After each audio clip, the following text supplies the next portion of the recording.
Assalamualaikum warahmatullahi wabarakatuh. Perkenalkan, saya Jendi Sekawati Arifin dari kelas 1E PGSD.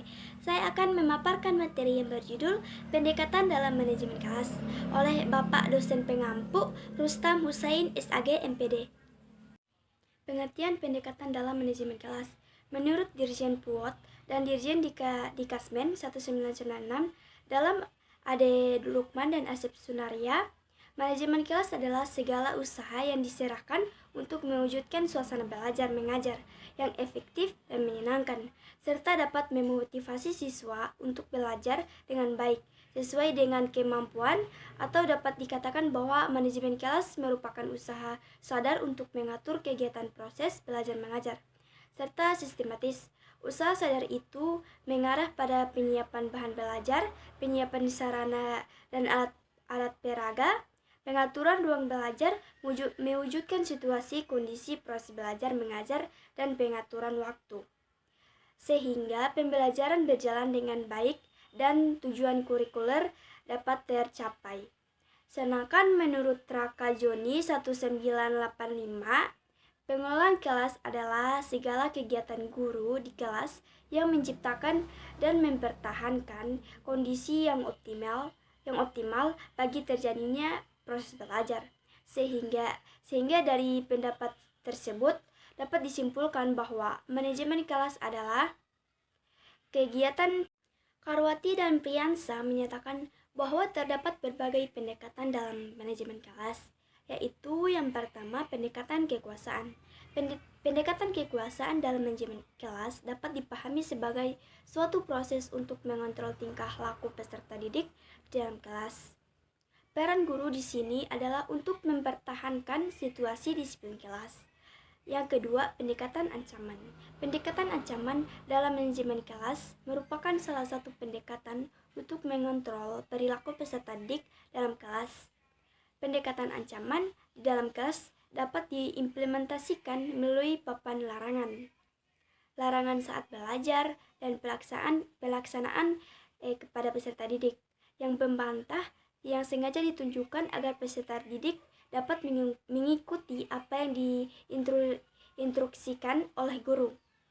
Yang ketiga, pendekatan kebebasan.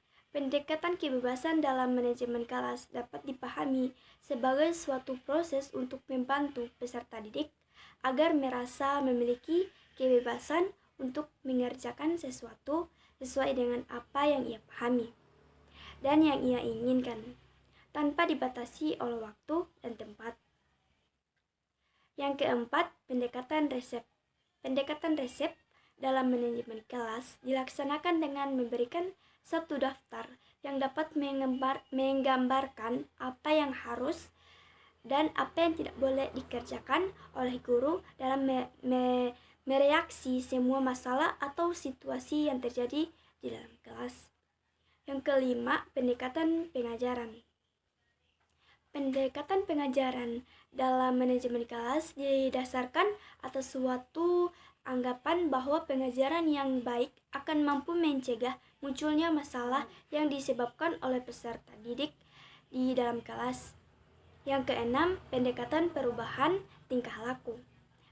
Pendekatan perubahan tingkah laku dalam manajemen kelas diartikan sebagai suatu proses yang mengubah tingkah laku peserta didik di dalam kelas.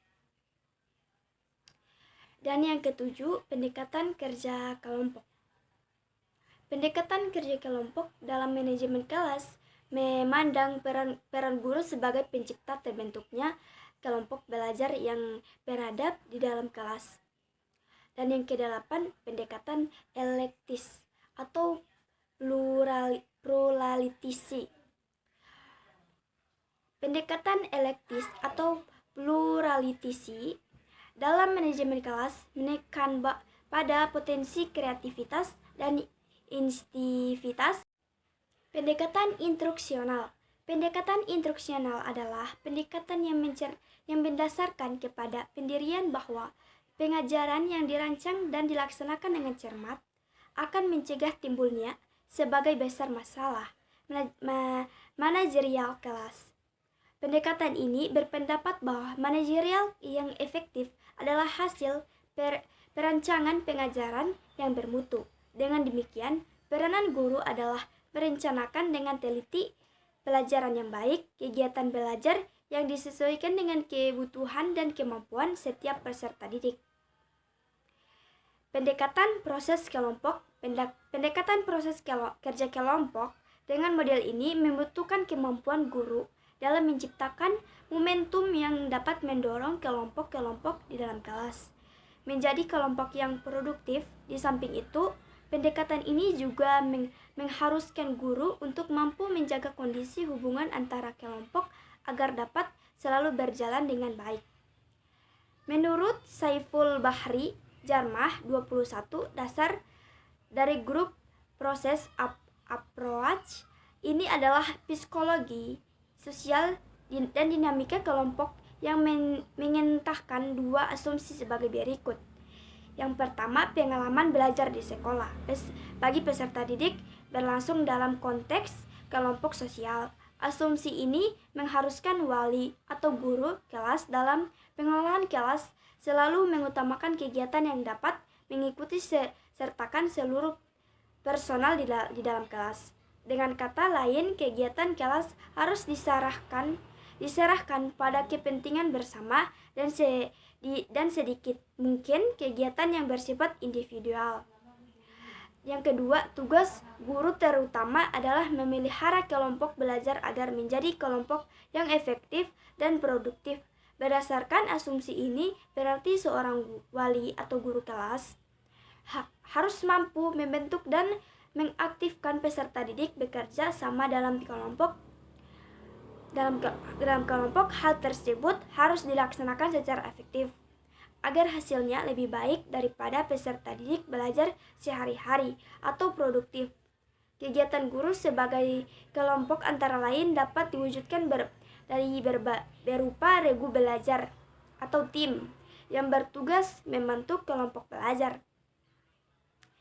Terus, pendekatan sosio-emosional. Pendekatan sosio-emosional dalam pengelolaan kelas merupakan suatu proses Oke, baik, itulah materi yang dapat saya paparkan. Lebih dan kurangnya, saya mohon maaf. Wassalamualaikum warahmatullahi wabarakatuh.